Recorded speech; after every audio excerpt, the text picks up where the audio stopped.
Semester 2 subjective biology के paper ICSE के लिए कुछ इंपॉर्टेंट एमसीक्यूज और वन वर्ड या फिल इन द ब्लैंक्स वाले क्वेश्चन को कर लेते हैं जो काफी मददगार होंगे कल के एग्जामिनेशन में। Question number 1, tissue fluid is also called. तो टिश्यू फ्लूइड को हम लोग इंटरसेल और इंटरसेलुलर फ्लूइड भी कहते हैं, तो इसका ए ऑप्शन सही हो। In adult human body how many litres of blood is present. तो एडल्ट ह्यूमन के बॉडी में आपको 5 to 6 लीटर ब्लड प्रेजेंट होते हैं। The pH value of blood is 7.3 से 7.43 के बीच में होता है। द ब्लड सेल्स और blood cells are manufactured in bone marrow. Bone marrow में ब्लड सेल मैन्युफैक्चर्ड होते हैं।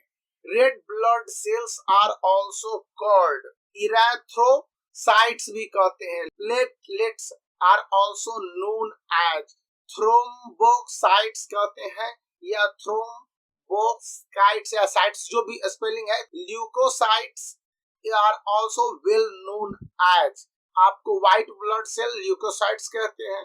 The normal diastolic blood pressure in a normal healthy adult human is generally यह 80 mm पर hg होता है, तो ये आप याद रखेंगे। फिर which of the following two word item means the same thing? pacemaker and SA node ये दोनों समान है। 10 देखेंगे कि स्नेक वेनम को जैसे ही बॉडी में इंटर करता है ओपन वुंड के द्वारा या इंटर करता है ब्लड स्ट्रीम के थ्रू, तो इसको हम लोग क्या कहते हैं? तो इसको हम लोग कहते हैं लिम्फेटिक सिस्टम। फिर question number 11, severe loss of blood due to trauma is called. ये आपको एक्स एंजियोनिएशन कहते हैं। ये ट्रॉमा होता है जो कि आपके लिए काफी लॉस ऑफ ब्लड के रूप में जाना जाता है। Question number 12. Arteriole is a small branch of artery that lead into a capillary. Capillary में होता है। Question number 13. Dash is the condition which blood clot form in a circulatory system. इसके लिए आपको थ्रोम्बस ही सबसे एग्जैक्ट आंसर होगा, क्योंकि thrombus एक कंडीशन होता है जब ब्लड क्लॉट आपके सर्कुलेटरी सिस्टम में हो जाता है। फिर artery that supplies blood to all part of the body, जो बॉडी के सारे पार्ट में सप्लाई करता है, उसको हम लोग वेंट्रल एओरेटा कहते हैं। वेंट्रल एओरेटा, बाकी सारे रॉन्ग ऑप्शन है। फिर the adult human heart beat about, तो ये आप जान लीजिए 72 टाइम्स पर मिनट होते हैं। Question number 13, which of the following is correct. तो क्वेश्चन नंबर 13 में जब आप ऑप्शन देखते हैं double circulation is characteristic of all vertebra, गलत है। Blood volume in pulmonary circulation is higher than the volume of blood in systematic circular, ये भी आपके पास रॉन्ग है। फिर a double aortic arch can be seen in bird and mammals, ये भी गलत है। लेकिन डी जो blood pressure in pulmonary circulation is lesser than systematic circulation, yes सही है। Question number 17, which of the following statement is incorrect about double circulation। तो double circulation it occurs in all vertebra और vertebrates, तो यहाँ पर ये answer आपने देखा होगा, तो यहाँ पर आंसर भी इसके मौजूद है। फिर हम लोग फिल इन द ब्लैंक्स की ओर जाते हैं, तो फिल इन द ब्लैंक्स में आप देखेंगे कि in multicellular organism like hydra transportation occurs by diffusion, diffusion होता है, diffusion के द्वारा with the help of blood and lymph, देख लीजिए blood and lymph है। transportation of substance occur in our body, हमारे बॉडी में होता है। blood is circulated around the body in blood vessels होते हैं। जैसे ही blood vessels होंगे तो blood vessels में ये सर्कुलेशन होंगे। The muscles of heart through their periodic contraction causes the, तो इसके कारण ब्लड फ्लो होगा एंड सर्कुलेशन दोनों होगा। फिर the circulatory system consist of blood और हार्ट एंड ब्लड वेसल्स तीनों होते हैं। Blood is the connectivity tissue and is the liquid medium होता है। फिर seventh, the adult heart is about the size of, देख लीजिए, क्लोज्ड फिस्ट, आपके मुट्ठी जो बंद होते हैं ना उसी के साइज के होते हैं। फिर क्वेश्चन है 8 नंबर, dash form clot when the blood vessel get damaged. तो blood vessel jam, platelets form clots, platelets है जो कि क्लॉटिंग करना शुरू कर देता है। Question number 9, dash is a blood disorder where haemoglobin is defective. Haemoglobin defection होने के कारण सिकल सेल्स एनीमिया होते हैं।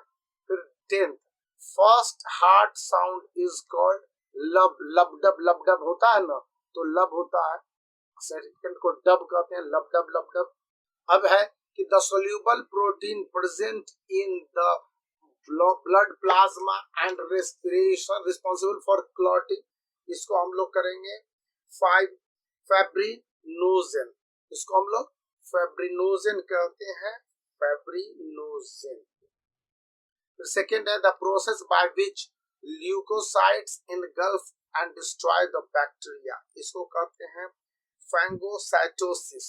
फैगोसाइटोसिस में होता है कि जो भी आपके पास ल्यूकोसाइट्स होते हैं डिस्ट्रॉय कर देते हैं बैक्टीरिया को। फिर third, iron containing pigment in erythrocytes, इसको हेमोग्लोबिन कहते हैं। हीमोग्लोबिन हो जाएगा वो ये आयरन प्रेजेंट होता है उसी में कहते हैं। The phase of cardiac cycle in which auricle contracts, इसको कहते हैं सिस्टोल, SYSTOL, सिस्टोल। फिर क्वेश्चन नंबर आपके पास 5th है the study of blood vascular and lymphatic system, ये होता है एंजियोलॉजी, एंजियोलॉजी कहते हैं। द इन्फ्लेमेशन ऑफ पेरिकार्डियम, तो इन्फ्लेमेशन ऑफ पेरिकार्डियम, इसको यहाँ पर है 7th number question, the valve of right auriculo and ventricular apparatus, एक कहलाता है ट्रीकस्पिड वाल्व और ट्रीकस्पिड वाल्व भी कहते हैं। यहाँ पर 7th में ट्रीकस्पिड वाल्व होता है जो कि राइट ऑरिक्यूलो और वेंट्रिकुलर अपर्चर के। 8 होता है the embryological stage right and left of auricles are communicated by, ये होता है फोरामेन ओवले।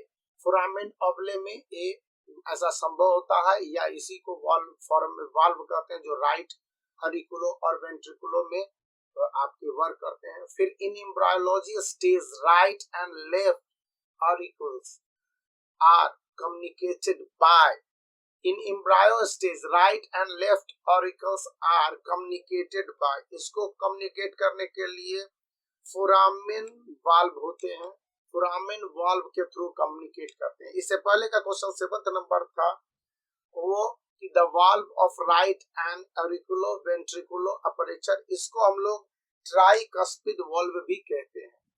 फिर 9th नंबर क्वेश्चन है abnormal rise in RBC number, RBC number का बढ़ जाना किसी भी स्थिति में पॉलीसाइथेमिक कहते हैं।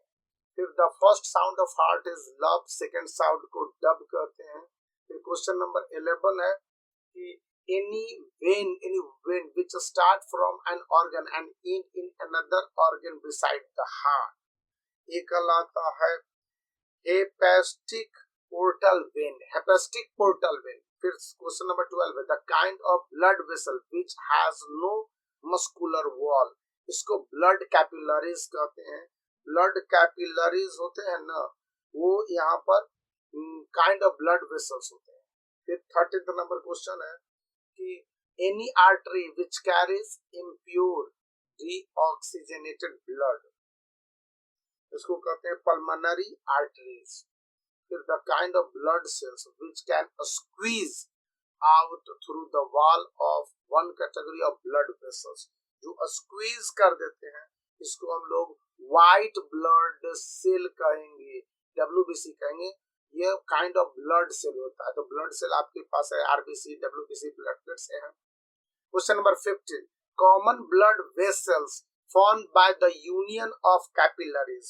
तो यूनियन ऑफ कैपिलरीज के कारण आपको वेन्यूल्स या वेन्यूल्स का जो फॉर्मेशन होता है, तो वेन्यूल्स या आप कह लीजिए वेन्यूल्स ही कहिए, वेन्यूल्स आपको ज्यादा उससे। Question number 16, category of blood vessels which start from capillaries and and in capillaries, इसको पोर्टल वेन कहेंगे। Question number 17, the phase of cardiac cycle in which auricles contract, तो इसको हम लोग एट्रिकल साइटोल कहते हैं। फिर the valve present in between chamber on the right side of the human heart, इसको कहते हैं ट्राइकस्पिड वाल्व, जो ह्यूमन हार्ट के राइट साइड में प्रेजेंट होता है, पहले बताया। The phase of the cardiac cycle in which ventricles get filled with blood from the atrium, तो ब्लड जो है वो आर्टरियम के कारण वो पूरे वेंट्रिकल्स में फिल्ड हो जाता है, तो इस कंडीशन को हम लोग देखते हैं तो एट्रियल सिस्टोल भी कहेंगे। फिर the fluid found between membranes of the heart, pericardial fluids कहेंगे। तो अभी तक ये हमारे क्वेश्चन थे जिसके आंसर आप लोगों ने देखे हैं, और इसको आप ध्यान से सुन लीजिए, काफी मददगार होंगे। थोड़ा सा वीडियो लेट से आ रहा है, लेकिन इसको आप लाइक करने के साथ दोस्तों के बीच शेयर करना याद रखें।